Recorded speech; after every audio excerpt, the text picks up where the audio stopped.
What are the top 10 healthiest vegetables that you can eat? Well, number 10 on the list is garlic. Garlic has been used for thousands of years because of its very broad medicinal properties, and to this day a lot of people will eat extra garlic whenever they need an immune boost. And I certainly eat a lot of garlic, not necessarily for those reasons, but I just love garlic. There's a compound in garlic called allicin that gives garlic its characteristic smell and taste, but also a lot of its health benefits.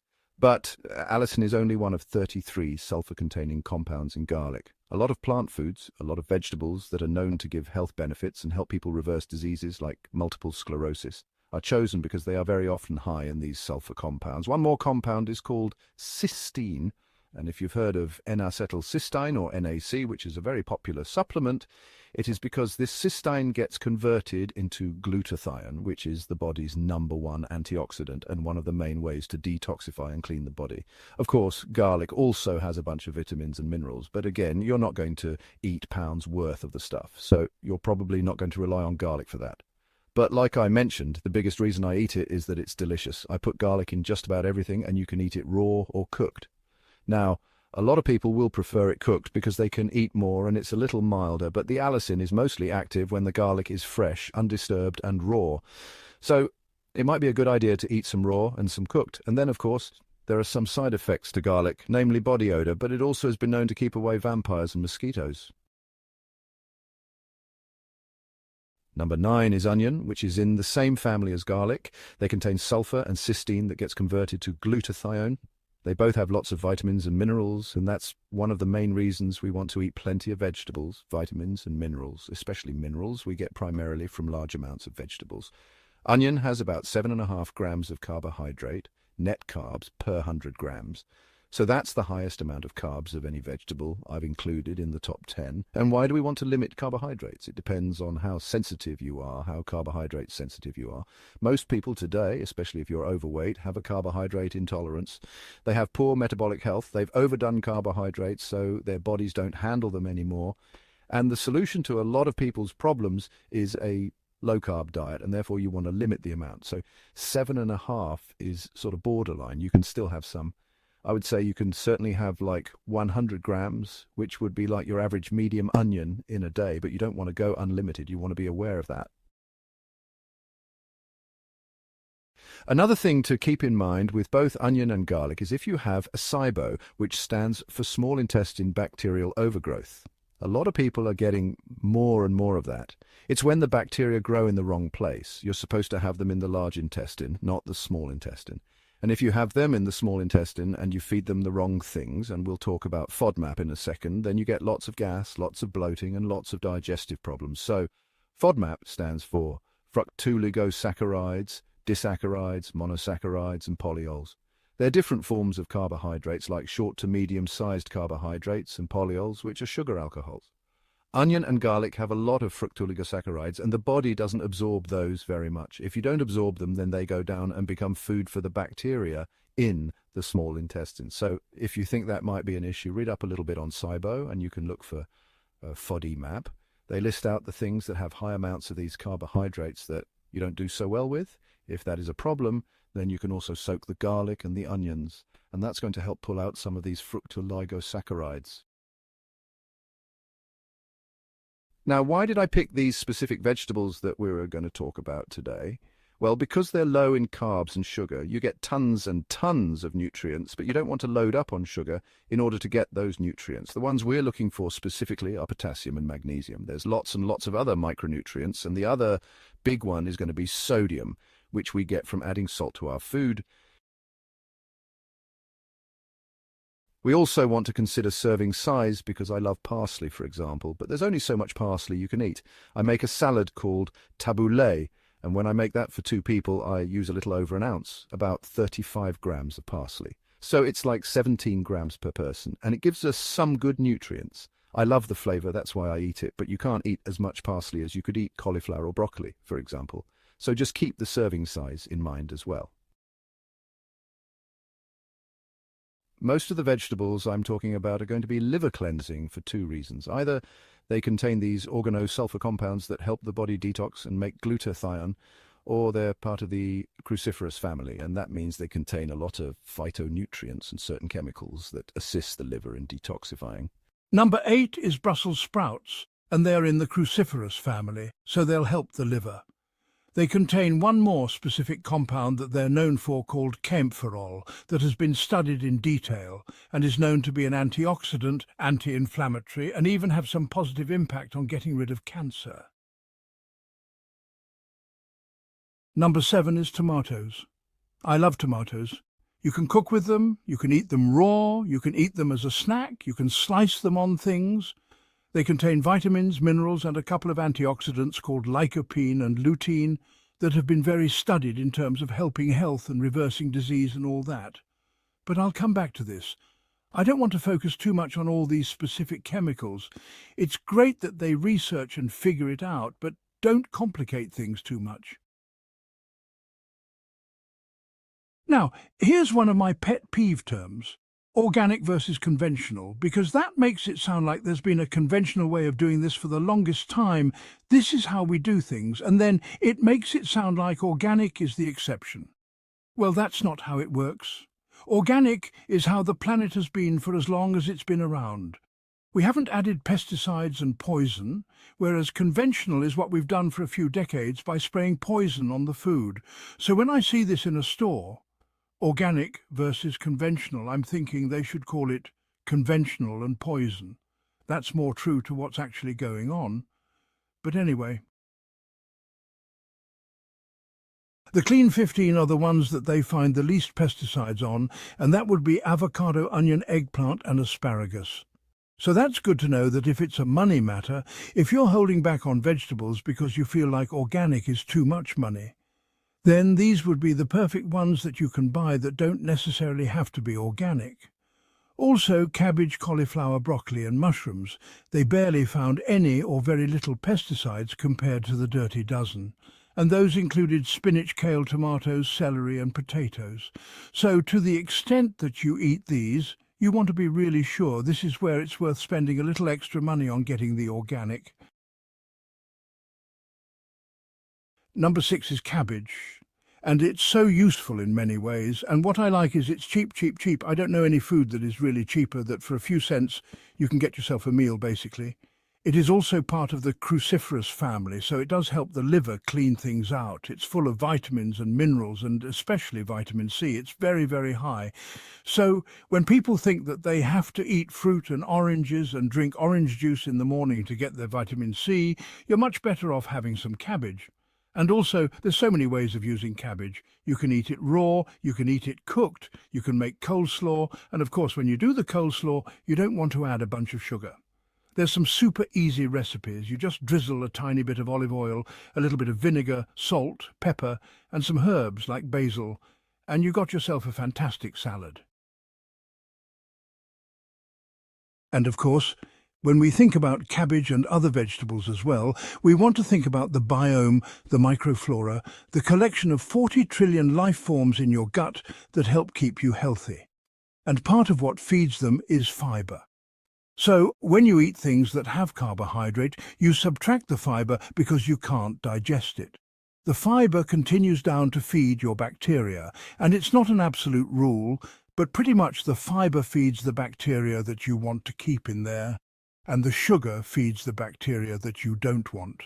So when you eat a lot of sugar and not so much fibre, that's one of the main things that create dysbiosis, or an imbalance in your flora. And now, if you ferment these vegetables, not only do they provide the fibre, but they also come preloaded with some bacteria, some probiotics, if you will. And of course, cabbage is one of the most popular things to ferment and turn into sauerkraut. But there's all kinds of different vegetables that you can ferment, and basically, the more of the fermented you eat, the better you're going to be able to support that biome. Now, one of the most common questions I get is about probiotics. Do I need probiotics? And a lot of people need them, but I'm still not a huge fan of the way they're being used. I use a lot of probiotics in my office, but here's how we need to think about them. Probiotics are seeds. When you buy that little capsule with 20 billion units, then those are seeds. But the seeds need a place to grow. If you put flower seeds into the best soil, it's going to make flowers. If you throw those flower seeds on the concrete in the parking lot, there's not going to be much growth. And that's how it is with probiotics. A lot of people's gastrointestinal tracts are so messed up there's nothing that can grow there. And that's the problem they have in the first place. That's the reason they have a problem in the first place, is that there is imbalance. And if you throw seeds into that, it's not going to do much, so we need to look at the bigger picture, and we need to eat whole food. We need to cut out the sugar, increase fiber, eat fermented food, and now you're well on your way to creating some healthy soil. And now those probiotics can be used, and now they're going to actually work. Number 5 is bell pepper, and again lots of vitamin C, much better than orange juice and a lot less sugar. It has about 3 to 4% of net carbs, so you can eat plenty of bell pepper. And what I like is that you can eat it raw or cooked. It's one of my favorite things. Eat it probably every day. You can put it in salads, you can stir fry it with onion for fajitas, and you could even eat it as a snack. You could have a little piece of ham or a chicken wing or a hard-boiled egg and have a little bit of bell pepper along with it. Number 4 is cauliflower, and has tons of vitamins and minerals, lots of potassium. It is part of the cruciferous group. It's going to help the liver, and it only has about 3% net carbs.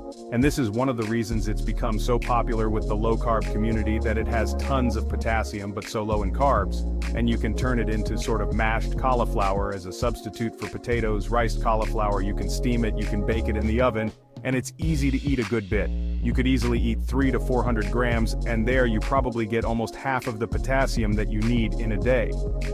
But I have to mention also one of my pet peeves. It is when they say made with.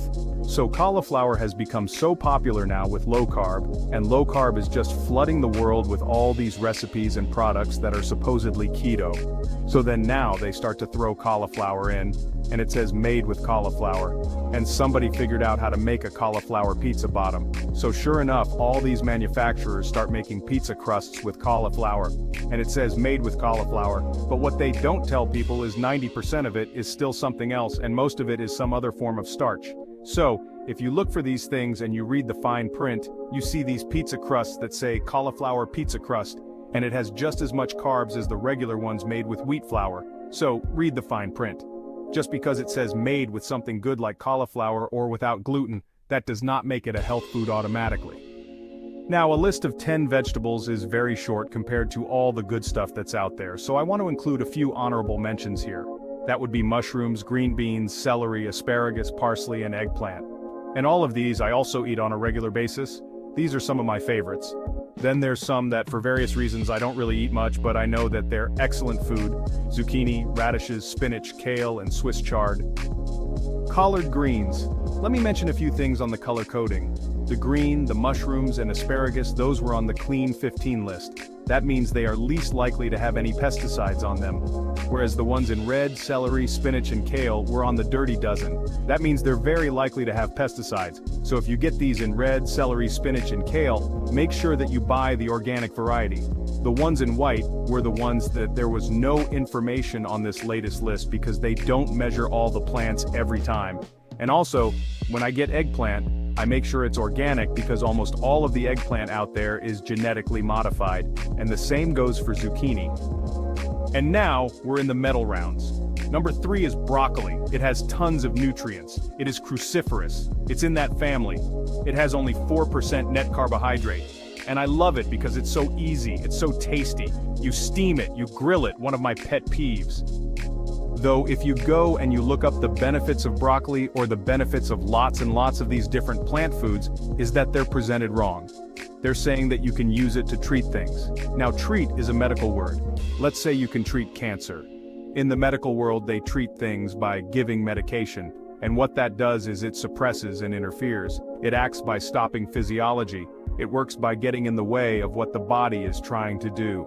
That's not what food does. Food does not treat conditions. Food does not treat symptoms or disease. Food supports the body by providing what it needs. So when they say it treats cancer, it treats osteoporosis, it treats diabetes, it treats aging, that is not what it does. The proper food provides something that the body needs. And when the body can return to balance, then all of these things get better. That's how it works. so we're getting the wrong idea. And when we pinpoint and we microanalyze and take things apart, this whole food business just becomes too confusing. It is all about health. Health is when everything works, when the body is allowed to return to balance, when it has what it needs, when we give it the things it has to have, that moves us toward health. When we provide too much of the things that interfere or an imbalance of things that moves us away from health, all right? But we're not treating anything with food. That's the wrong way of seeing, and it gets us confused and on the wrong track. Number 2 is lettuce, and there's tons of different kinds of lettuce. We have all these different ones, I don't even know what they're called, but the ones I use on a regular basis are romaine and also some green leaf and some red leaf and also what they sell as a spring mix. I love all of them. They have plenty of nutrients and fiber. You can fill up, you can make a huge bowl that is very filling, but it doesn't have a lot of carbs. Or a lot of calories. It's a great filler. I love salads. I have salads several times a week. You can use it as a snack. You can roll up little slices of cheese and ham in it. You can also use it for bundles, burgers. That's what I do a lot. I just put a layer of lettuce on the plate. I put my burgers on and I load them the way that I would any other hamburger with lots of good stuff. But of course, don't have the bread. And number 1 on the list is avocado, maybe the most perfect plant creation ever. It has 2% net carbs, so even though it lists 9% carbohydrate, 7% out of that is fiber. Most of it you don't digest, and it's a really healthy fiber that goes on to feed the good gut bacteria. It has tons of potassium, 500 milligrams per 100 grams, so if you eat 2 or 3 of these, you get most of the potassium that you need in a day. And avocado is even filling. It may be the only non-starchy, water-rich plant food that is filling because it also comes with a lot of healthy fats, and there are so many ways to use it. You could have it in virtually every meal. I slice avocado on top of omelettes, I slice it and put it on top of chili. You can take out the seed or the pit, drizzle a little dressing in there, and you can scoop it out and eat it the way it is. I make guacamole several times a week as a side dish with whatever else we're eating. So there are so many ways. It's so versatile. And as if that wasn't enough, it is also number 1 on the cleanest of the clean 15. So if you feel like avocados are a little expensive and you restrict yourself, then know that that's one of the plants you probably don't need to get organic. If you enjoyed this video, you're going to love that one. And if you truly want to master health by understanding how the body really works, make sure you subscribe, hit that bell, and turn on all the notifications so you never miss a life-saving video.